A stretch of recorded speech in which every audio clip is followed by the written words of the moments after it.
O milagre que mudou a vida de Antônia, quando a fé venceu a doença de Cushing. Antônia Oliveira tinha apenas 38 anos, mas seu corpo parecia carregar o peso de uma vida inteira de sofrimento. Há 3 anos, ela havia sido diagnosticada com a síndrome de Cushing, uma doença rara e cruel que desregula os níveis de cortisol no corpo, causando obesidade severa, fraqueza muscular, hipertensão e uma série de outros problemas que a deixavam cada vez mais dependente de remédios e hospitalizações. Seu rosto, antes cheio de vida, agora estava inchado, marcados por estrias roxas que cortavam sua pele como cicatrizes de uma batalha que ela não conseguia vencer. Os médicos falavam em cirurgia de alto risco, em remédios caríssimos que seu salário de auxiliar de limpeza não conseguia pagar, e, pior, em uma qualidade de vida que só pioraria com o tempo. Mas o que mais doía em Antônia não era apenas o corpo frágil ou as dores nas juntas que a acordavam todas as noites. Era o desespero de ver sua filha, a pequena Sofia, de apenas 9 anos, olhá-la com olhos cheios de medo. Mãe, você vai ficar boa? Era a pergunta que a perseguia como um fantasma. E Antônia, todas as vezes, mentia com um sorriso, claro, minha filha. Logo, logo. Mas dentro dela, a esperança estava se esvaindo. Até que, numa tarde de quarta-feira, enquanto arrumava os armários da casa de uma família no bairro de Vila Matilde, em São Paulo, ela ouviu pela rádio um testemunho que a deixou paralisada. Era a voz de uma mulher contando como havia sido curada de um tumor após participar de uma corrente de oração na Igreja Universal do Reino de Deus. Deus não desiste de ninguém, gritava a mulher entre lágrimas. Antônia sentou-se no chão, com as mãos trêmulas, e sentiu algo dentro dela estremecer. Não era só emoção. Era como se uma voz sussurrasse: vá. Lá você vai encontrar a resposta. No domingo seguinte, Antônia entrou pela primeira vez na Universal da Rua Tuiuti, com o coração batendo tão forte que parecia querer saltar do peito. O templo estava cheio, o coro cantava com uma energia que ela nunca tinha sentido antes, e as palavras do pastor, um homem de voz firme e olhos brilhantes, pareciam dirigidas apenas a ela: hoje é o dia da sua libertação. Deus está aqui para quebrar toda maldição de doença, de pobreza, de desespero. Antônia chorou. Chorou como não chorava há anos. Após o culto, uma obreira se aproximou dela com um sorriso acolhedor. Irmã, tudo bem? Você parece estar carregando um fardo muito pesado. Antônia, envergonhada, tentou se segurar, mas as palavras saíram num fio: eu tenho Cushing. Os médicos falam que não tem cura, mas eu não aguento mais ver minha filha me ver assim. A obreira segurou suas mãos com força. Aqui, a gente não acredita em não tem jeito. Deus é maior que qualquer diagnóstico. Você precisa participar da Fogueira Santa das terças-feiras. É uma noite de milagres. E antes disso, venha para a campanha dos 7 dias de jejum e oração. A fé sem obras é morta, minha irmã. Você precisa mostrar a Deus que está disposta a lutar. Antônia saiu dali com um folheto na mão e uma determinação que não sentia há muito tempo. Naquela noite, ela explicou tudo para Sofia: mãe vai jejuar, vai orar, vai acreditar que Deus pode me curar. E você vai orar comigo, tá? A menina, com os olhos brilhando, assentiu com força. Os 7 dias de jejum não foram fáceis. Antônia, que já tinha saúde frágil, sentia tonturas e fraqueza, mas se apegava às palavras do pastor: o diabo vai tentar te desanimar, mas é na fraqueza que a força de Deus se aperfeiçoa. Todas as manhãs, ela ligava a rádio da Universal e orava em voz alta, ungindo-se com o óleo que havia comprado no templo. À noite, participava das reuniões, onde via pessoas sendo libertas de vícios, doenças, dívidas. Cada testemunho a enchia de uma esperança renovada. Na terça-feira da Fogueira Santa, o templo estava lotado. O ar parecia eletrificado. O pastor subiu ao púlpito e começou a clamar: Senhor, quebra as correntes. Quebra as amarras. Liberta teu povo. Antônia, sentada na segunda fileira, sentia o corpo tremer. Quando o pastor chamou os enfermos para irem ao altar, ela se levantou com dificuldade, apoiada em Sofia. Ao chegar lá, o pastor impôs as mãos sobre sua cabeça e começou a orar com uma autoridade que a fez estremecer: em nome de Jesus, eu quebro a maldição de Cushing na vida desta irmã. Eu determino que os níveis de cortisol voltem ao normal. Que os tumores, se existirem, sequem pela raiz. Que o sangue seja purificado. Que a glória de Deus desça sobre você, Antônia. De repente, Antônia sentiu algo quente percorrer seu corpo, como se uma corrente elétrica a atravessasse. Ela caiu de joelhos, e as lágrimas começaram a jorrar sem controle. Não eram lágrimas de dor. Eram de alívio, de paz. Quando se levantou, minutos depois, sentiu algo diferente: suas mãos, que antes doíam ao fechar, não doíam mais.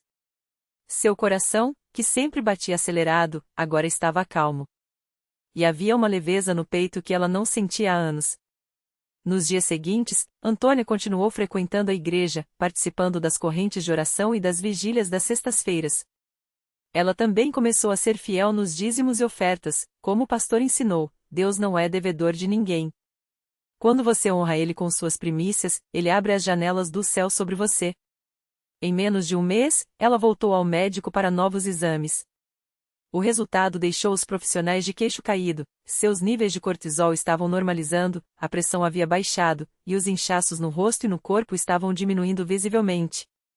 Isso não tem explicação médica, disse o endocrinologista, confuso. Antônia sorriu. Tem sim, doutor. Chama-se milagre. Hoje, um ano depois, Antônia está completamente curada. Seu rosto voltou ao normal, sua energia retornou, e ela até conseguiu um emprego melhor, graças a uma indicação de uma irmã da igreja.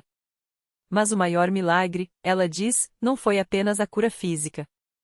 Foi a transformação espiritual. Antes, eu vivia reclamando, achando que Deus tinha me abandonado. Hoje, eu sei que Ele nunca me deixou. Só estava esperando eu dar o primeiro passo de fé. Toda semana, Antônia sobe ao altar para dar seu testemunho, com Sofia ao seu lado, sorrindo. Ela sempre termina com a mesma frase: se Deus fez por mim, Ele pode fazer por você. Basta acreditar, obedecer e não desistir. A Igreja Universal é um lugar onde os impossíveis se tornam possíveis. Aqui, a fé move montanhas. E assim, entre lágrimas de gratidão e mãos levantadas em adoração, Antônia Oliveira se tornou mais uma prova viva de que, quando a fé encontra a unção de Deus, nenhum mal pode resistir. Nem mesmo uma doença considerada incurável. A notícia do milagre de Antônia se espalhou rápido pela cidade. Primeiro foram os irmãos da igreja, que ouviam seu testemunho toda semana e levavam a história para seus familiares e amigos. Depois, os vizinhos começaram a perceber a mudança. A mulher que antes mal conseguia sair de casa agora caminhava pelas ruas com Sofia no colo, sorrindo para todos, distribuindo folhetos da igreja e convidando as pessoas para os cultos. Um dia, enquanto esperava no ponto de ônibus, uma senhora chamada Marisa a abordou com os olhos cheios de lágrimas. Irmã, eu ouvi falar do seu milagre. Minha filha tem a mesma doença que a senhora tinha. Os médicos disseram que não tem jeito. A senhora acha que Deus pode curar ela também? Antônia não hesitou. Abraçou a mulher e disse com firmeza: não só pode, como vai curar. Mas você precisa vir à igreja. Não é magia, é fé. É entrega. É obedecer a Deus. Marisa começou a frequentar os cultos, levando a filha, a pequena Laura, de apenas 7 anos. A menina chegava fraca, com dores nas juntas, mas Antônia não deixava ela desanimar. Você vai correr, minha princesa. Você vai pular. Jesus já está trabalhando, dizia, enquanto orava por ela no altar. Os obreiros também intercediam, impondo as mãos sobre a criança, declarando cura em nome de Jesus. Passaram-se 3 meses de batalhas espirituais. Laura tinha dias melhores, outros piores, mas Marisa não desistia. Até que, numa noite de quarta-feira, durante a corrente de oração, algo extraordinário aconteceu. Enquanto o bispo orava pela congregação, Laura sentiu um calor intenso percorrer seu corpo. De repente, ela pulou do banco e começou a correr pela igreja, gritando: Mãe, eu tô boa. Não dói mais nada. Marisa caiu de joelhos, chorando, enquanto os irmãos ao redor louvavam a Deus em alta voz. O médico que acompanhava Laura ficou estarrecido quando os exames deram negativo para a doença. Isso não tem explicação científica, admitiu, coçando a cabeça. Mas Marisa sorria, segura: tem sim, doutor. Chama-se Jesus Cristo. O testemunho de Laura ecoou ainda mais forte que o de Antônia. Agora, eram duas histórias de cura na mesma família da igreja, duas provas de que Deus não faz acepção de pessoas. As redes sociais da CCB na cidade encheram-se de relatos, e pessoas de outras regiões começaram a vir em busca de um milagre. Num domingo à tarde, um homem chamado Roberto chegou arrastando os pés, apoiado em uma bengala. Ele tinha esclerose múltipla havia anos e já não acreditava em nada. Vim porque minha esposa não me deixa em paz, confessou ao obreiro que o recebeu. Mas quando ouviu Antônia e Marisa dando seus testemunhos, algo dentro dele se mexeu. Na hora da oração, ele sentiu as pernas tremendo, como se uma corrente elétrica passasse por elas. O bispo chamou ao altar: irmão, jogue essa bengala fora. Deus está te curando agora. Roberto hesitou. O medo de cair era grande. Mas então lembrou das palavras de Antônia: basta acreditar, obedecer e não desistir. Com lágrimas nos olhos, ele jogou a bengala no chão e, tremendo, deu o primeiro passo. Depois o segundo. E o terceiro. Até que, diante de uma igreja em êxtase, ele começou a caminhar firme, sozinho, pela primeira vez em anos. Aquele dia marcou a vida de muitos. Quem entrava na igreja com dor, saía com alegria. Quem chegava com dúvidas, ia embora com fé. E Antônia, que antes era apenas mais uma pessoa doente e desanimada, agora era uma guerreira de Deus, uma instrumenta nas mãos do Senhor para trazer esperança a quem já não tinha mais. Eu não sou ninguém especial, ela sempre dizia. Só uma serva que decidiu confiar. Se Deus usou uma mulher simples como eu para fazer tudo isso, imagino o que Ele pode fazer na sua vida. O milagre não está só no altar. Está em cada um que decide crer. E assim, a CCB daquela cidade virou um farol. Não por causa de prédios bonitos ou palavras vazias, mas porque ali, entre lágrimas, orações e muita fé, os impossíveis se tornavam reais.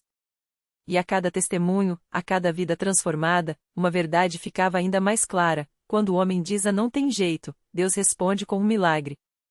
Basta estender a mão e pegar. A notícia do milagre de Dona Tônia se espalhou como fogo em palha seca. Não demorou para que pessoas de cidades vizinhas começassem a chegar, muitas delas carregando seus próprios fardos, doenças que os médicos haviam desistido, dívidas que sufocavam, famílias destruídas pelo vício ou pela discórdia.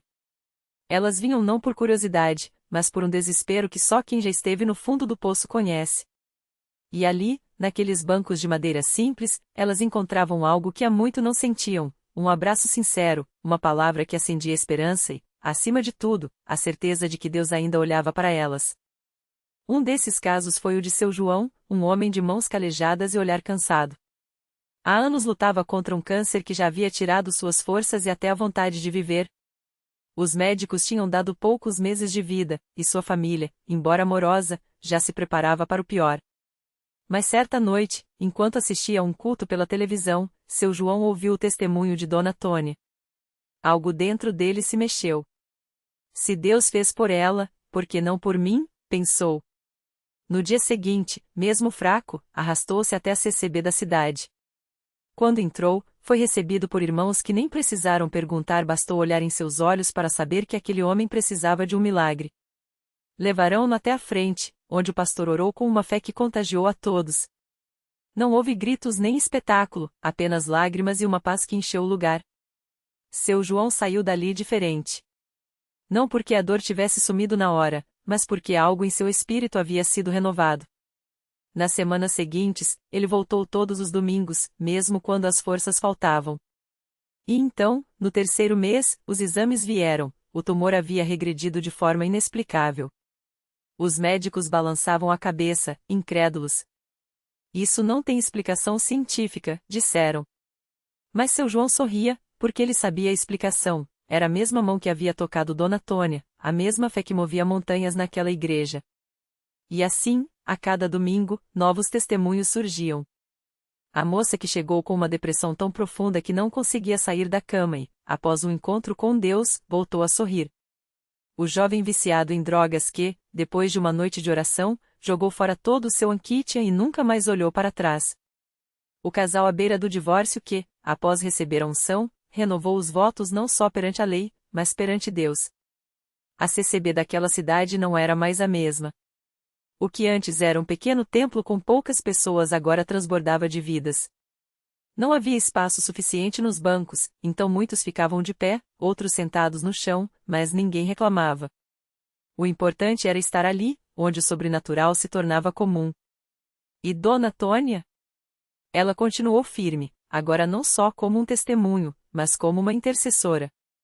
Muitas noites, depois que todos iam embora, ela ficava sozinha no templo, ajoelhada, orando por cada nome que chegava até ela.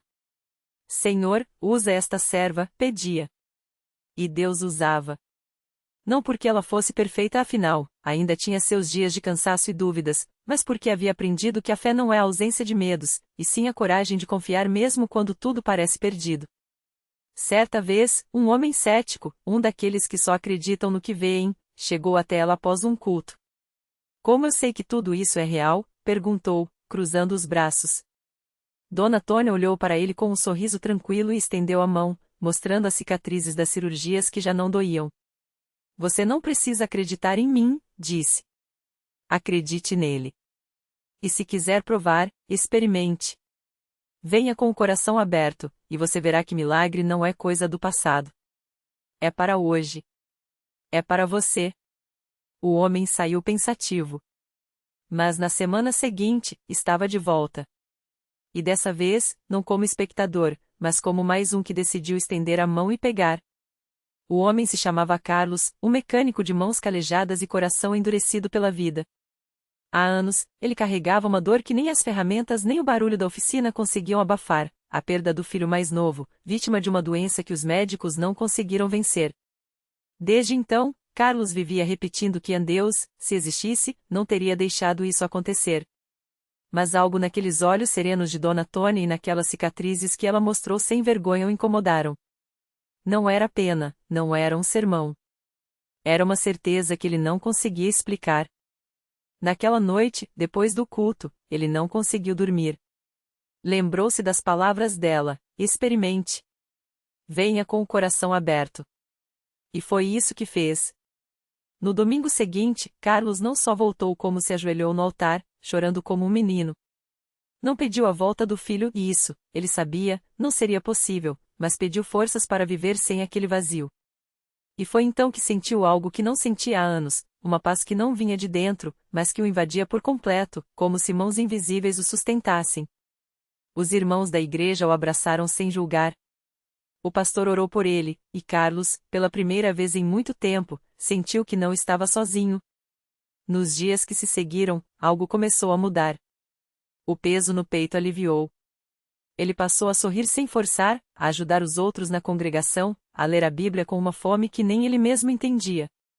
Até que, uma tarde, enquanto consertava o carro de um irmão da igreja, ouviu uma voz clara em seu pensamento, não era um som, mas uma certeza: seu filho está em paz. E você também pode estar.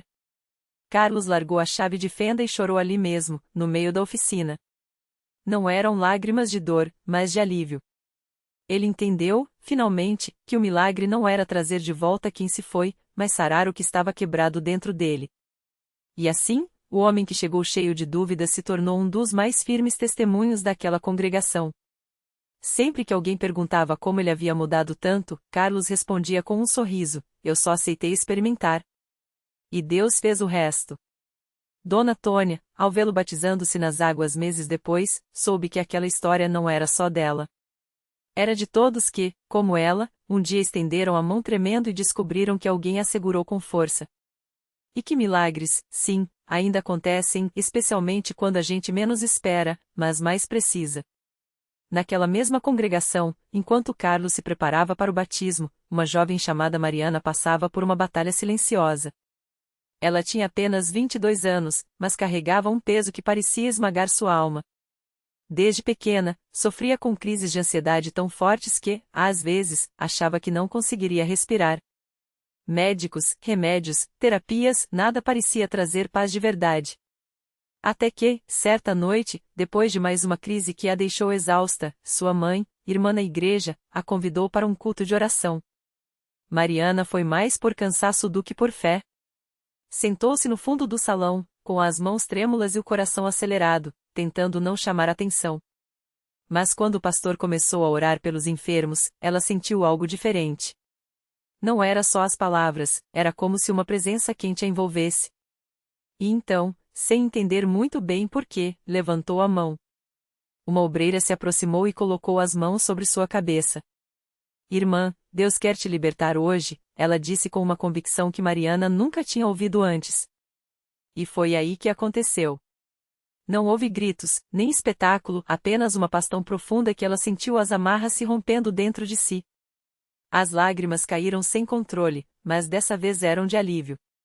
Quando abriu os olhos, o mundo parecia mais claro, como se uma névoa tivesse sido tirada de sua mente. Nos dias seguintes, Mariana esperava que a ansiedade voltasse, que fosse só um momento passageiro. Mas não voltou. Pela primeira vez em anos, ela dormia sem medo, acordava sem o peito apertado. E o mais incrível, não precisou mais dos remédios que a acompanhavam desde a adolescência. Os médicos não tinham explicação, mas ela sabia. Era o mesmo Deus que havia tocado Carlos, que havia dado forças a Dona Tônia, agora agindo em sua vida. Ela começou a servir na igreja, primeiro ajudando na limpeza do templo, depois no louvor. Sua voz, antes tímida, agora se levantava com gratidão. E toda vez que alguém lhe perguntava como havia sido curada, Mariana respondia com os olhos brilhando: eu só vim com um pouco de fé que tinha. E ele fez o impossível. Enquanto isso, do outro lado da cidade, um casal enfrentava um desafio que parecia sem solução. José e Ana estavam casados há 10 anos, mas a infertilidade havia criado uma sombra sobre seu amor. Exames, tratamentos, promessas, tudo em vão. Até que, em um culto de família, o pastor falou sobre Abraão e Sara, sobre como Deus dá vida onde não há esperança. Ana chorou em silêncio, e José, pela primeira vez, sentiu uma certeza no coração: eles não estavam sozinhos. Decidiram jejuar e orar por 3 dias, pedindo um milagre. No 4º dia, Ana descobriu que estava grávida. O médico, surpreso, confirmou: era um milagre médico. 9 meses depois, nasceu Samuel, um menino saudável, cujo nome significava Deus ouve. E assim, mais uma história de dor se transformou em testemunho. Essas vidas, que antes pareciam destinadas à tristeza, agora brilhavam como luzes na congregação. Carlos, Mariana, José e Ana, cada um com sua batalha, cada um com seu milagre. E todos aprendendo que, na CCB, não importa o tamanho da fé que se traz, mas a fidelidade de quem ouve a oração. Porque Deus não mudou. Ele ainda cura, ainda libera, ainda restaura. E quando um coração se abre, ele nunca deixa de responder. O milagre que uniu destinos. Samuel cresceu forte, com olhos brilhantes que refletiam a gratidão de seus pais. Cada risada sua era um eco da promessa cumprida, cada passo, uma lembrança de que Deus escreve além do que vemos. Mas o milagre não parou ali. Na mesma semana do nascimento de Samuel, José recebeu uma ligação: o doador compatível para sua filha havia aparecido. A cirurgia foi um sucesso, e Laura, antes frágil, agora corria pelo pátio da igreja, abraçando as pernas de Mariana com a energia de quem ganhou uma segunda chance. Carlos, que outrora escondia as mãos trêmulas, ergueu-as pela primeira vez no culto, firme, enquanto testificava: Deus não só me livrou do vício, como me deu um propósito. Sua oficina de marcenaria, antes um sonho distante, agora empregava jovens da comunidade, transformando madeira em esperança, assim como Deus havia esculpido suas vidas. Na noite de batismo de Samuel, os 4 casais se reuniram à beira do rio, sob um céu estrelado. Ana segurou o menino nos braços enquanto as águas batisais escorriam sobre sua testa, selando não apenas uma vida, mas um legado. Deus ouve, sussurrou, repetindo o significado do nome do filho. E ali, entre lágrimas e sorrisos, entenderam: os milagres não são apenas respostas, são convites para confiar além do visível. Reflexão final. A dor não foi apagada, ela se tornou um portal. Cada cicatriz, uma prova de que Deus não evita nossas lutas, mas as transforma em altares.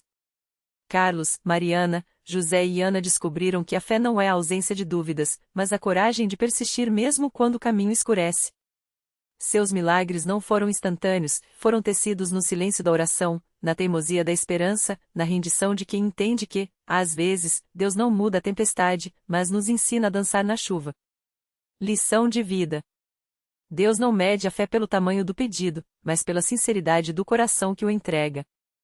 Se hoje sua batalha parece maior que sua força, lembre-se, os maiores milagres nascem onde a esperança insiste em florescer, mesmo no deserto. E quando você menos esperar, olhará para trás e verá que, o tempo todo, ele estava escrevendo não um fim, mas um recomeço.